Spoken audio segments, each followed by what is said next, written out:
warahmatullahi wabarakatuh.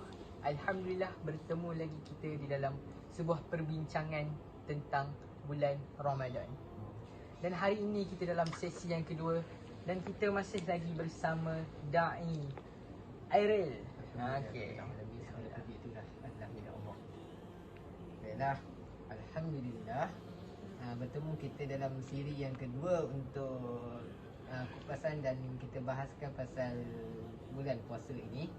Jadi adalah sedikit benda yang kita tak ceritakan lagi. Jadi ada apa-apa soalan ke nak tanya kepada saya? Okey. Jadi seperti pada sesi yang pertama kita telah membincangkan tentang makna puasa, dalil wajib puasa serta syarat wajib dan rukun puasa.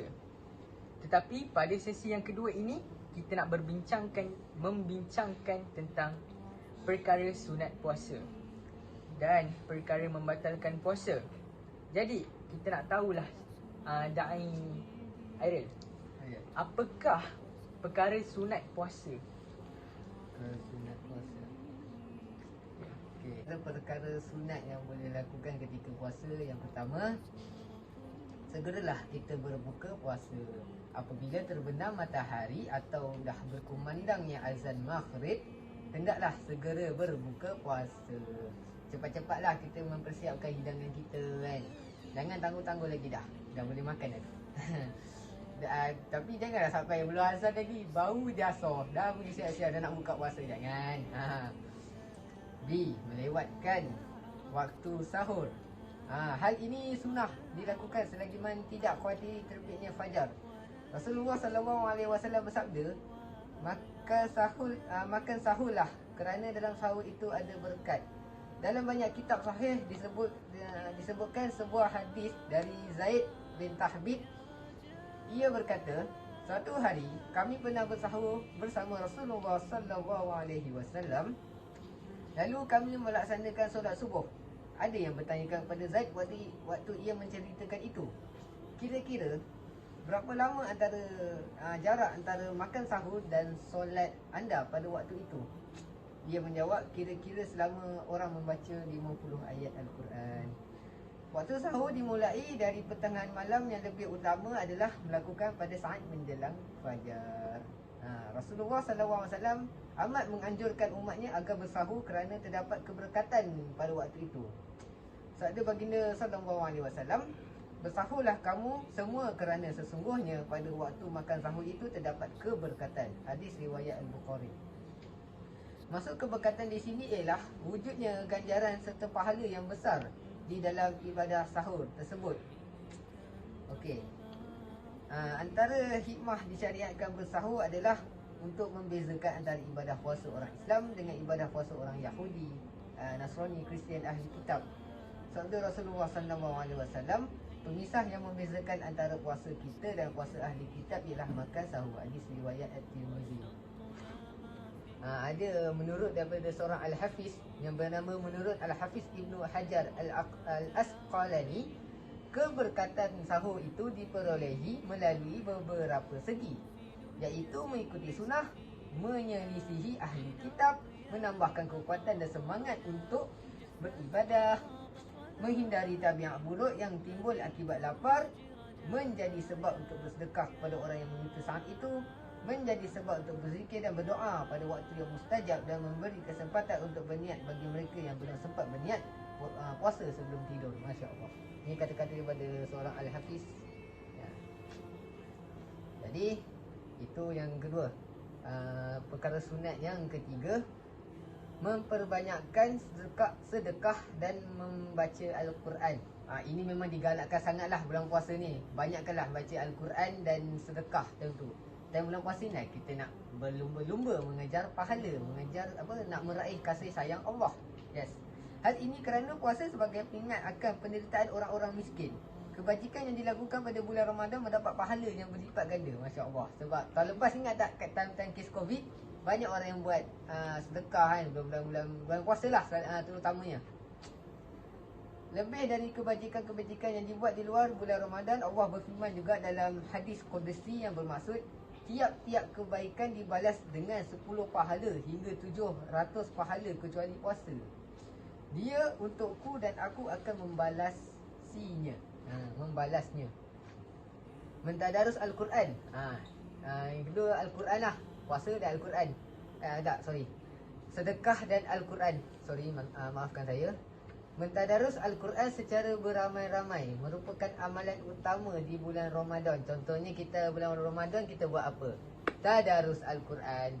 Contoh ada ahli-ahli surah masjid ajak kita pergi tadarus, maka pergilah. Kita pergilah. Allah pun ajak kita untuk buat kebaikan. Allah yang ajak kita. Allah bagi jalan untuk kamu buat kebaikan. Masya Allah. Alhamdulillah. Okey. Mandi hadas besar sebelum terbit fajar. Bagi yang dalam keadaan berhadas tu, pergilah mandi hadas dulu. Mandi hadas besar sebelum terbit fajar adalah disunatkan. Benda ni disunatkan. Membaca doa sebelum berbuka puasa. Doanya, Allahumma laka sumtu wa bika amantu wa ala rizkika aftartu birahmatika ya arhamar rahimin. Bila baca doa ni tak sabar pula nak puasa kan. Jadi bukan tu saja, ni aktiviti di surau dan di masjid yang selalu dibuat oleh karya-karya ahli masjid. Memberi jamuan berbuka kepada orang yang puasa. Selalu lah yang kalau siapa pergi masjid tu memang yang pernah pergi masjid dan pernah rasa benda ni memang seronok benda ni. Pergi masjid orang dah siap-siap kan, bentang kapet, lepas tu letak makan jamuan-jamuan untuk puasa. Tapi sekarang ni wallahu alam ada dibuat ke tak, sebab kita pun tengah masih dalam COVID-19 punya kes kan. Okay. Terima kasih saudara Aira kerana menjawab soalan kita. Seperti tadi kita ceritakan tentang perkara sunat. Sekarang ni soalan saya, tadi perkara sunat, apakah pula perkara-perkara yang boleh membatalkan puasa? Okey, Alhamdulillah tadi kita menceritakan perkara sunat puasa. Yang ni pula perkara yang membatalkan puasa. So jawapan kat sini, perkara yang membatalkan puasa itu ada 7 perkara. Yang pertama, makan dan minum batal sama ada sedikit ataupun banyak dengan sengaja. Kalau tak sengaja, contoh dilupa time tu puasa hari pertama lah, biasalah kan orang kadang-kadang boleh lupa, masih tak batal, masih sah puasa dia. Yang kedua, sampainya ain kepada rongga tengah badan melalui laluan terbuka, memasukkan sesuatu lah benda ke dalam rongga badan. Ain tu berarti fizikal, sesuatu yang dilihat pada mata, ruang tengah, termasuklah bahagian otak dan bahagian bawah halkum, perut dan terus ke kemaluan depan dan belakang. Laluan terbuka seperti lubang mulut, hidung, kubul dan dubur. Masukkan something ke dalam benda-benda berongga yang berlubang ni, hukum dia batal lah puasa kamu.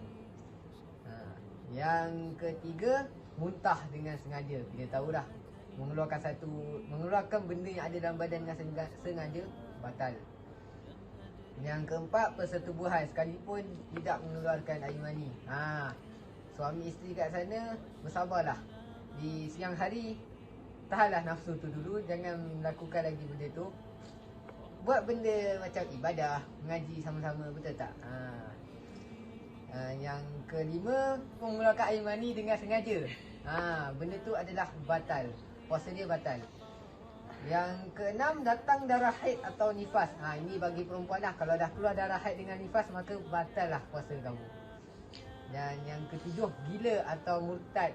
Orang gila ni memang tidak perlu menunaikan puasa. Orang murtad pun, time tu tengah murtad, so batal lah puasa dia. Tapi ingat, bila dah insaf, bagi orang yang murtad ni, kodokkan balik puasa tu. Ganti balik. Semuanya membatalkan puasa apabila dilakukan dengan sengaja, kecuali gila lah. Orang gila kan, dia dah tak waras semua tu, kecuali itu dikecualikan. Jika tidak sengaja, terlupa ataupun terpaksa, maka itu tidak batal. Itu tak batal. Terpaksa ke, dilupa ke tentu puasa ke apa, itu tidak batal. Allahu a'lam. Itu saja yang saya mampu ucap. Setakat ini saja perbincangan kami. InsyaAllah akan datang kami akan menyamukan anda dengan video-video yang lebih menarik untuk menyebarkan syiar Islam. Alhamdulillah. Jadi saya pun ada juga lah sedikit kata-kata untuk diri saya dan kita semualah. Maaflah jikalau ada tergagap-gagap ataupun saya ada menyampaikan ilmu yang salah. harap dimaafkanlah. Sesungguhnya bila kita mendapatkan satu ilmu itu, haruslah kamu mengkajinya dahulu, jangan terus ambilnya. Kalau saya ada tersalah sampaikan fakta ataupun ilmu, maka maafkanlah saya. Saya memohon ampun kepada Allah jika saya ada melakukan salah dan silap. Sesungguhnya bila kita menuntut ilmu, tengoklah ilmu yang disampaikan oleh orang tu, bukan tengok orang itu. Tengok orang itu alim, ni sebaik ni, wali. Tidak. Tengok pada ilmu yang disampaikan itu. Adakah ilmu itu sahih ataupun ada kena dengan fakta? Kalau kena, terimalah. Kalau tidak kena, maka kamu teruskan mengkaji, cari yang sahih sampailah kamu jumpa kebenaran. Sesungguhnya saya ini pun manusia biasa sahaja, sentiasa melakukan dosa dan kesilapan. Apa-apa, kita manusia memang sering melakukan dosa dan kesilapan. Minta ampunlah pada Allah Subhanahu Wa Taala setiap masa. Rabbana zalamna anfusana wa illam taghfir lana wa tarhamna lanakunanna minal khasirin. Allahu a'lam. Semoga kita berjumpa lagi di lain hari. Assalamualaikum warahmatullahi wabarakatuh. أشتكي طي صدري